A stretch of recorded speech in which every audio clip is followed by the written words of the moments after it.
Welcome friends. आज हम पढ़ेंगे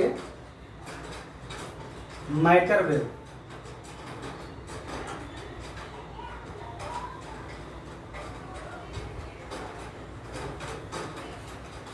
माइक्रोवेव्स ये क्या है? अभी हमने पढ़ा कि जैसे लाइट, इसके पहले हमने देखा कि लाइट और एनी रेडिएशन, किसी भी टाइप का सोलर स्पेक्ट्रम का जैसे कोई भी पार्ट, चाहे जैसी लाइट हो या रेडिएशन हो, ये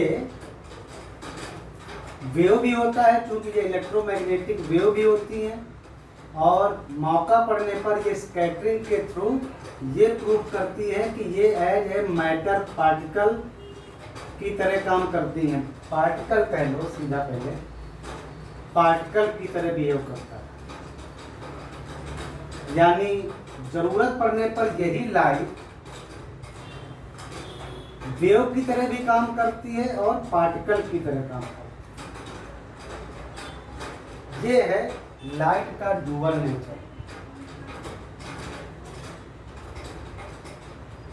लाइट वेव तो होती ही है, लेकिन ये जरूरत पड़ने पर पार्टिकल की तरह भी काम करती है, लाइक है मैटर की तरह। तो क्या पार्टिकल जो ऑलरेडी मैटर होता ही है, तो क्या जरूरत पड़ने पर वेव की तरह काम करेगा? पार्टिकल, देखो समझ में आया कि नहीं है मैं क्या कहना चाह रहा हूं? कि जो लाइट और रेडिएशन होता है, ये इलेक्ट्रोमैग्नेटिक वेव होती हैं, तो वेव तो है ही है, लेकिन ये जरूरत पड़ने पर पार्टिकल की तरह भी बिहेव करती हैं। जैसे अभी आपने देखा कि इसके पहले वाले एपिसोड में कि कैसे फोटोन पार्टिकल की तरह बिहेव कर रहा था, यानी मैटर की तरह, एक बॉल की जैसा, पार्टिकल की जैसा स्कैटरिंग कर रहा था। इलेक्ट्रॉन को मोमेंटम भी दे रहा है और एनर्जी भी दे रहा है, उसमें मूव करा रहा है, उसको मोशन दे रहा है। यानी लाइट जो वेव होती ही है, वो जरूरत पड़ने पर पार्टिकल की तरह, यानी एज ए मैटर, यानी मास मैटर की तरह काम करती है, बिहेव करती है जरूरत पड़ने पर लाइट। तो क्या पार्टिकल यानी कोई मास, जैसे कोई मास है जो पार्टिकल बिहेव तो करेगा, क्योंकि मास है तो पार्टिकल बिहेव करेगा ही। तो अगर कोई मास जो ऑलरेडी पार्टिकल होता ही है, क्या जरूरत पड़ने पर वो वेव की तरह बिहेव करेगा? यानी dual character of mass, dual character of mass, यानी मास जो मैटर तो होता ही है, यानी पार्टिकल तो होता ही है, जैसे ये मैटर तो है ही है, पार्टिकल ही बिहेव करेगा ही, लेकिन क्या ये मास जरूरत पड़ने पर वेव की तरह काम कर सकता है? वेव की तरह बिहेव कर सकता है?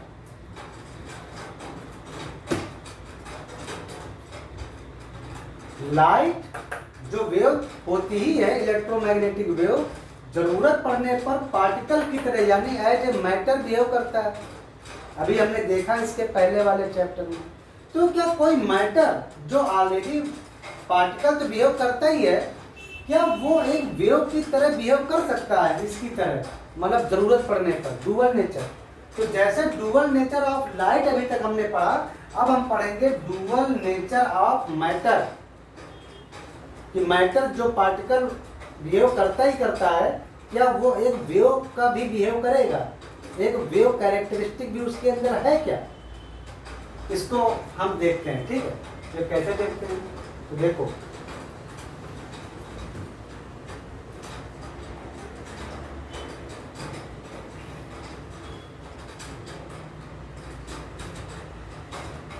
ऑप्टिक्स में आप पढ़ेंगे एक यंग का डबल स्लिट एक्सपेरिमेंट होता है, जॉन्स डबल स्लिट एक्सपेरिमेंट। उसमें दो डबल स्लिट एक्सपेरिमेंट बोलते हैं, जॉन्स डबल स्लिट्स एक्सपेरिमेंट। ये आपके सिलेबस में है, आप पढ़ेंगे। अभी से बता दे रहे हैं, थोड़ा इसके बारे में नहीं बता रहे हैं, इसकी क्वालिटी बता रहे हैं, ठीक है। तो डबल स्लिट एक्सपेरिमेंट ऐसा होता है कि अगर यहाँ से लाइट फेंकते हैं, लाइट ऐसे एक सोर्स से यहाँ पे लाइट फेंकते हैं, ये लाइट सोर्स है, किसी वेवलेंथ वाला लाइट सोर्स है। जब फेंकते हैं तो यहाँ पर एक फोटो इलेक्ट्रिक या फोटो सेंसिटिव कह लो, एक शीट होती है। यहाँ पर कुछ विशेष ज्योमेट्री बन जाती है लाइट से, जिनको बोलते हैं फ्रिंजेस। और ये फ्रिंजेस जो हैं वो एक प्रोसेस होता है जिसको बोलते हैं interference process, interference phenomena, process नहीं फिनोमिना कह लो। तो फ्रिंजेस जो बनती है वो इंटरफेरेंस फिनोमिना के चलते बनती है, याद रखना। और ये इंटरफेरेंस फिनोमिना प्रूव करता है कि लाइट वेव्स हैं। असल में ये वेव कैरेक्टर के चलते ही इंटरफेरेंस फिनोमिना होता है, जिससे बैंड्स बनते हैं लाइट के कुछ, जिनको बोलते हैं फ्रिंजेस। कुछ ऐसे कि कहीं कहीं पे डार्क होता है, कहीं कहीं पे चमक होती है, फिर डार्क होता है, फिर चमक होती है, फिर डार्क होता है, ऐसे ऐसे इस टाइप के फ्रिंजेस बनते हैं, बिल्कुल पैटर्न। इसको बोलते हैं इंटरफेरेंस फिनोमिना, इंटरफेरेंस। और ये वेव कैरेक्टर के कारण होता है। अभी हमने लाइट फेंकी थी तो हमको फ्रिंजेस मिली, इसका मतलब है कि लाइट वेव होती है, इसीलिए हमको फ्रिंजेस मिली। अब हम यहाँ सेम चीज पर, सेम एक्सपेरिमेंट पर इलेक्ट्रॉन फेंकते हैं। इलेक्ट्रॉन यहाँ से इलेक्ट्रॉन का एक सोर्स है जो इलेक्ट्रॉन फेंक रहा है, बिल्कुल ऐसे ही जहाँ पर स्लिट होती है, मतलब यहाँ थोड़ा स्पेस होता है। और अब हम इस फोटो शीट पर देखते हैं, यहाँ तो हमने लाइट फेंकी, light is a wave, light is a electromagnetic wave, उसके चलते इंटरफेरेंस होना ही होना है क्योंकि वो वेव है। तो फ्रिंजेस बनती हैं, ऐसे बैंड बनती हैं लाइट की।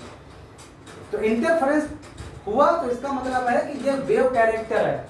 अब हम इलेक्ट्रॉन फेंक रहे हैं। इलेक्ट्रॉन क्या है? इलेक्ट्रॉन एक मास है, यानी मैटर है।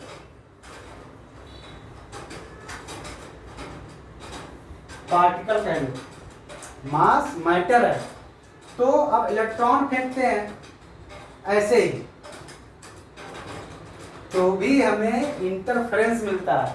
इंटरफेरेंस फिनोमिना तब भी होता है, इलेक्ट्रॉन से भी ऐसी चमकदार और ब्लैक, चमकदार ब्लैक, चमकदार ब्लैक फ्रिंजेस बनती हैं।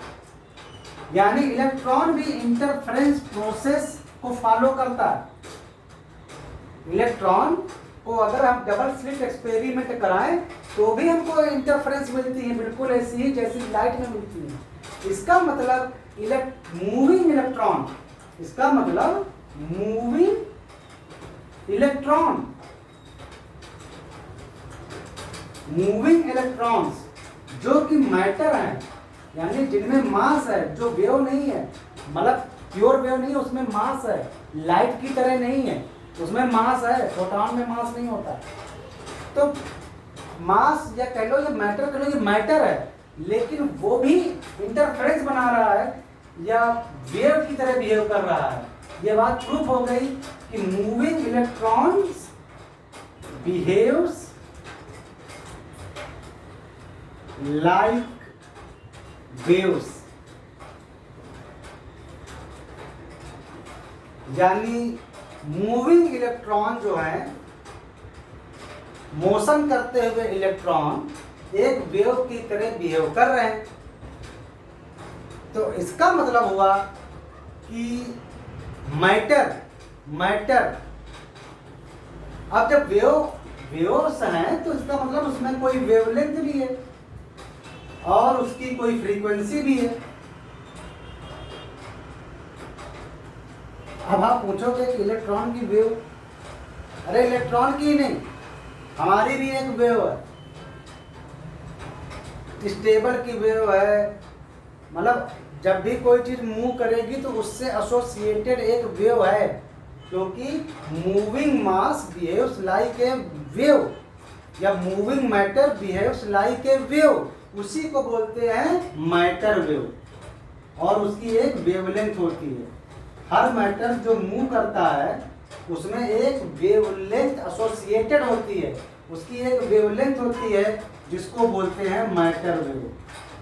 जैसे आपने बॉल रखा है, फुटबॉल को लात से मारा, अब वो बॉल मूव कर रही है किसी स्पीड से, तो उसमें वो अब मूविंग बॉल, फुटबॉल कह लो, वो एक वेव की तरह भी बिहेव करेगी, पार्टिकल की तरह बिहेव करेगी, लेकिन एज ए वेव की तरह भी बिहेव कर सकती है।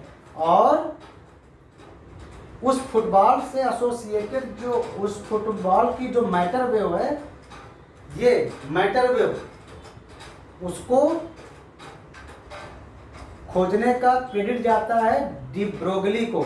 एक डी ब्रोगली साइंटिस्ट है, उन्होंने ही ये बताया कि मूविंग ऑब्जेक्ट जो होता है उसमें वेव एसोसिएटेड होती है, यानी मैटर में भी वेव होती है।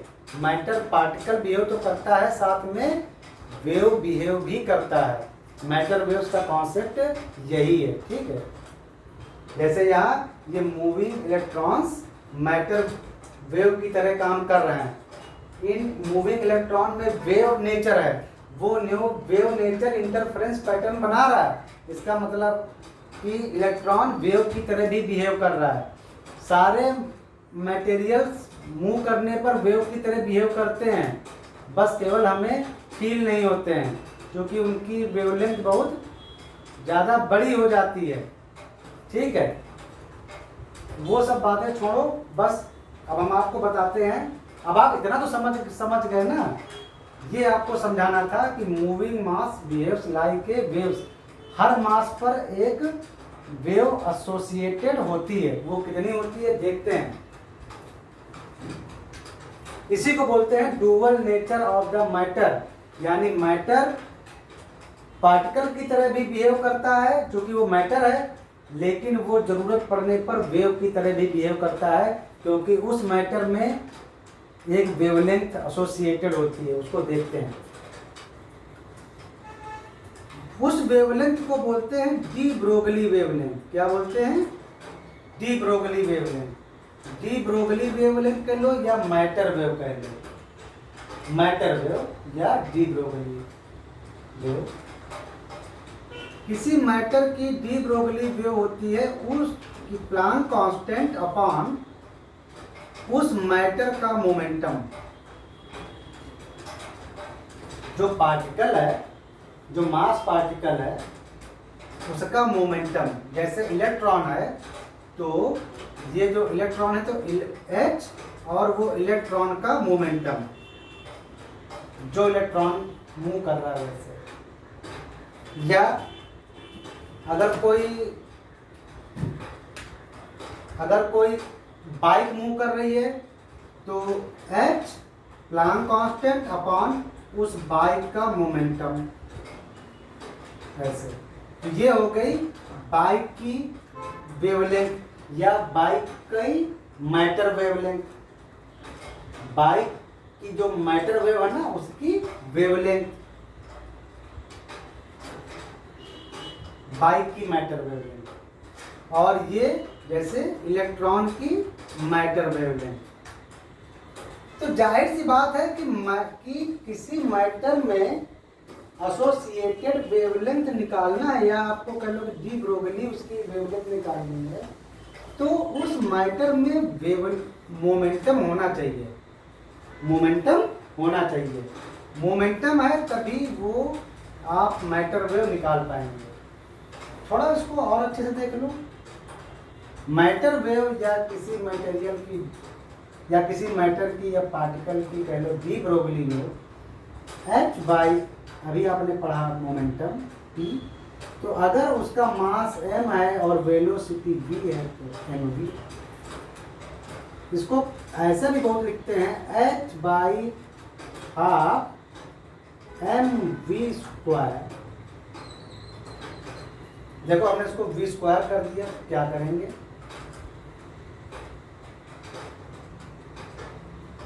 अगर हमने इसको एक v से डिवाइड किया, मल्टीप्लाई किया, तो एक v से डिवाइड कर देते हैं और यहाँ पर 2 से डिवाइड कर देते हैं। कोई दिक्कत नहीं ना। तो ये आ गया आपका, इतने को क्या लिख सकते हो, ये है आपकी काइनेटिक एनर्जी। तो h बाई उस मैटर की काइनेटिक एनर्जी और ये 2 और उस मैटर की वेलोसिटी hv, कितना। इसको आप ऐसे भी लिख सकते हो कि डी ब्रोगली वेवलेंथ जो होती है वो होती है h by P, h by M V. और अगर आप मोमेंटम को काइनेटिक एनर्जी के टर्म में भी लिखना चाहें, अक्सर ऐसा लिखा जाता है तो लोग लिख देते हैं, तो h बाई एम वी को हाफ एम वी स्क्वायर, एक ऐसे भी आप थोड़ा एडजस्ट करके भी लिख सकते हैं। समझे नहीं समझे? तो डी ब्रोगली वेवलेंथ मास और उसकी वेलोसिटी या कह लो कि उस मास के मोमेंटम पर डिपेंड करती है। ये मैटर वेव कहलाती है। क्या कहलाती है? ये उस मैटर की मैटर वेवलेंथ कहलाती है। अब मैटर वेवलेंथ पता हो गई, मैटर वेवलेंथ पता हो गई और उस मास की वेलोसिटी पता हो गई।